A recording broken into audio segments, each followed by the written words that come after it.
Kalau lihat berita begini nih banyak orang yang bilang nasihati dengan baik.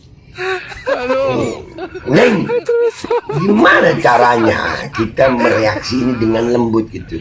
Wahai hamba semua, tolong itu bantuan bencana, jangan ditahan-tahan. Nggak bisa, lembut ini bencana. Saudara gua kena bencana, bantuannya ditahan, ada diduga lagi dipalak. Yang begini nih, terus kalau ngatain nggak boleh, terus kalau nabuk begini boleh, nabuk begini boleh, hah? Nabuk begini boleh, hah? Emang ya, masih kurang gua nabok, masih kurang puas gua nabok, masih kurang. Bodoh amat dah. Iya, lu minta gua lembut sama yang begini, berlemah lembut sama begini. Yang berlemah lembut sama pemerintah yang begini, itu diduga kuat emang udah ngerasain duitnya, tai lah.